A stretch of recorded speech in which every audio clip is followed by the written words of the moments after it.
She was the daughter of a millionaire, born into privilege, yet trapped in silence. For years, doctors called her broken, and her father treated her as a secret shame. Not a single word escaped her lips. But one night, everything changed.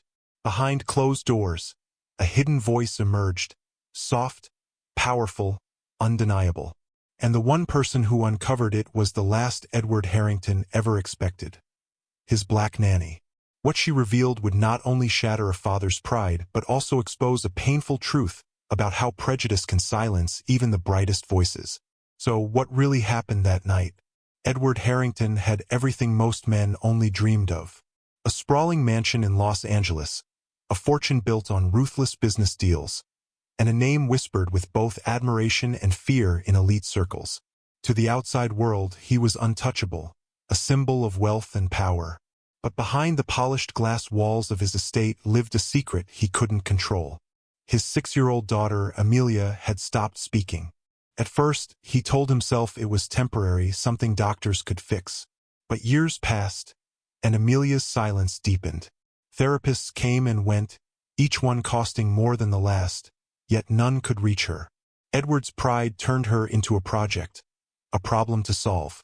And when nothing worked, he hid her away, embarrassed by what he saw as a flaw. Amelia, however, wasn't broken. Her silence wasn't weakness, it was protection. She spent her days wandering the empty halls of the mansion, her small world defined by loneliness and the quiet weight of her father's disappointment. Few people noticed her, fewer still truly listened. Then came Maya Thompson, hired as a nanny. To Edward, she was just another caretaker, another name on the payroll.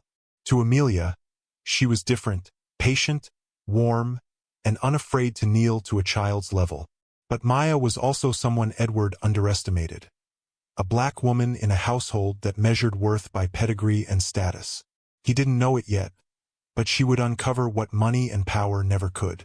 And it all began one quiet evening, when a piano in the corner of the mansion revealed the voice everyone believed was lost forever. For weeks, Edward hardly noticed the change in his home. Amelia, once ghost-like in her silence, began spending long hours by the piano with Maya. The soft hum of music drifted through the mansion's halls. Notes of French lullabies, pieces from composers Edward didn't recognize, even fragments of songs that carried a childlike joy. To Edward, it was background noise, something unimportant. But for Amelia, it was the sound of her own voice returning to life. One evening, as the city lights flickered outside and shadows stretched across the marble floors, Edward heard something that froze him where he stood. Clear, melodic words, sung fluently in French. He followed the sound, his heart pounding in disbelief, and found Amelia at the piano, singing with ease while Maya guided her fingers across the keys. His daughter, who hadn't spoken in years, was singing as if she had never been silent. But instead of joy, Edward's chest filled with anger. How could a stranger, worse, a nanny he considered beneath his world of wealth, unlock something he could not? To him, it wasn't a miracle. It was an insult. He stormed into the room, demanding answers. Maya, calm and steady, explained that Amelia wasn't mute. She chose not to speak in a world that refused to listen. Edward refused to hear it. His pride turned compassion into confrontation. Within minutes, he dismissed Maya, ordering her out of the house as Amelia wept, begging him not to let her go. The sound of his daughter's first words in years, pleading for the only person who truly understood her, was drowned by his own arrogance. But Maya was not just a nanny. She was a scholar, a graduate in child psychology, fluent in languages with years of research behind her. She knew Amelia's silence was not a disorder but a defense. And she wasn't about to let Edward's prejudice erase the progress Amelia had made. Quietly, she began documenting everything. Recordings of Amelia singing in French and Italian, retelling stories in English, even whispering her fears about being called broken. Back in the mansion, Amelia collapsed into silence once more. The new nanny Edward hired, Margaret Collins, tried everything, but Amelia refused to speak. Her meals went untouched, her notebooks filled with scribbled questions. none more haunting than one written in a shaky hand. Is Maya coming back? The truth was breaking through the walls of Edward's empire. His wealth, his reputation, his authority. None of it could hide the reality that his daughter was not broken. She was silenced. Silenced by neglect. Silenced by prejudice. Silenced by a father who refused to see beyond his own pride. And while Edward tried to bury the truth, Maya was preparing to expose it. She called it Project Amelia, a movement that would not only challenge Edward's version of the story but reveal to the world how bias and arrogance can wound a child deeper than any illness. The stage was being set for a confrontation Edward could no longer control. The night of the conference arrived. UCLA's Children's Research Institute was filled with doctors, educators, and researchers. Edward sat stiffly in the audience, convinced this was a waste of time. He was certain his daughter's silence proved his point, that Amelia was broken, that Maya was delusional. But then, the lights dimmed, and Professor Grace Lynn began her presentation. The first sound that filled the hall wasn't applause.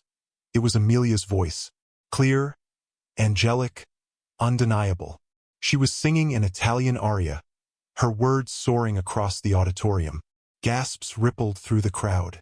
And then came another recording. Amelia telling a story in English, laughing as she described the loneliness of living in a house too big for her heart. Finally, her small voice whispered, trembling, "Daddy calls me a failed investment. That's why I pretend I can't talk." The room fell silent. Edward's face drained of color. The weight of his pride, his neglect, his prejudice, all of it collapsed in that moment.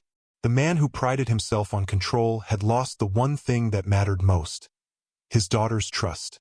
For the first time, the world saw what Edward refused to admit, that Amelia was never mute. She had been silenced by the very person who should have protected her. And it wasn't just neglect. It was a reflection of something larger, something uglier. To Edward, Maya had always been just the nanny. But here she was, the black woman he dismissed, holding the proof that shattered his carefully crafted empire.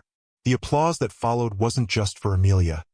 It was for the truth, for every child hidden behind prejudice, for every voice dismissed as unworthy. Edward sat frozen, unable to escape the reality echoing around him.